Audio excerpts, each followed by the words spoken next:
Temple C. I am Marina in Dower 2. I'm Dower 1. I am Fairman. I'm Thaisa. Pericles. Set of character. Pelican. Now our sands are almost run, more a little and then done. This my last boon give me, for such kindness must relieve me, that you aptly will suppose what pageantry, what feats, what shows, what minstrelsy and pretty din the regent made in Mytilus, to greet the king. So he thrives, that he has promised to be wife to fair Marina, but in no wise, till he had done his sacrifice.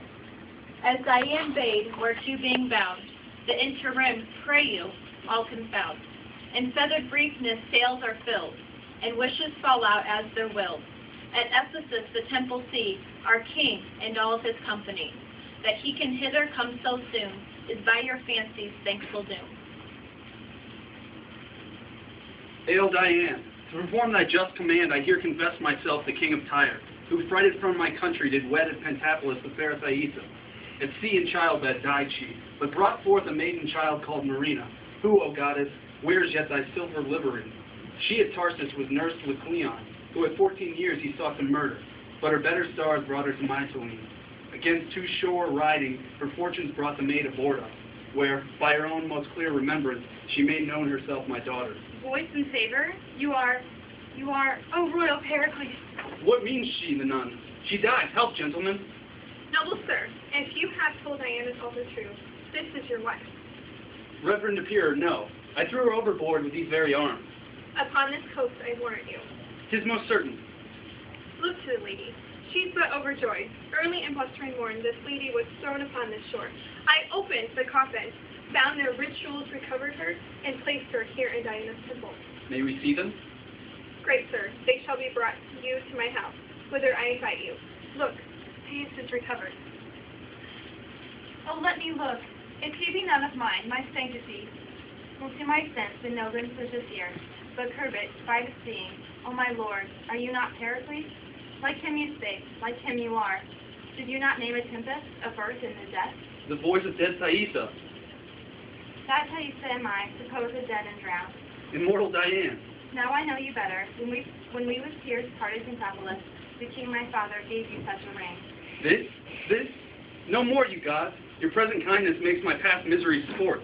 You shall do well that on the touching of her lips I may melt and no more be seen. Oh, come be buried a second time within these arms. My heart leaps to be gone into my mother's bosom.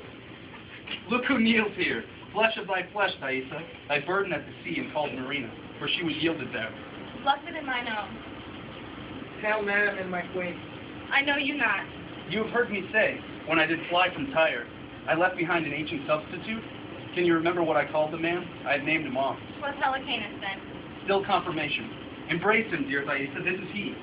Now do I long to hear how you were found, how possibly preserved, and who to thank besides the gods for this great miracle. Lord Theremin, my lord, this man, through whom the gods have shown their power that can, from first to last, resolve you.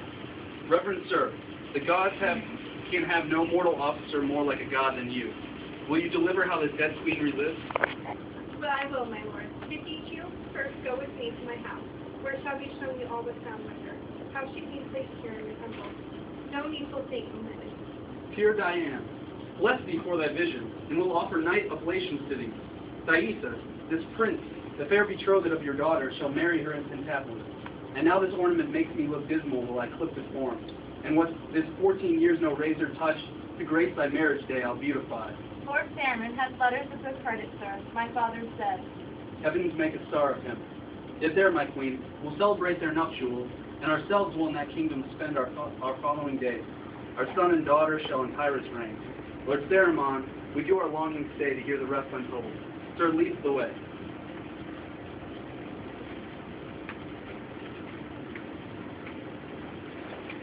In Antiochus and his daughter you have heard of monstrous lust, but due and just reward. And Pericles, his queen and daughter seen, although assailed with fortune fierce and keen, virtue preserved from fell destruction's blast, led on by heaven, and crowned with joy at last. In Helicanus may you well descry a figure of truth, of faith, of loyalty. In reverend Theramon there well appears the work that learned charity aye wears. For wicked Cleon and his wife, when fame had spread their cursed deeds to the honored name of Pericles, to raise the city turns that him in his day in his palace burned. The god for murder seemed so content to punish, although not done, but meant. So on your patience evermore tending, new joy wait on you. Here our play has ending.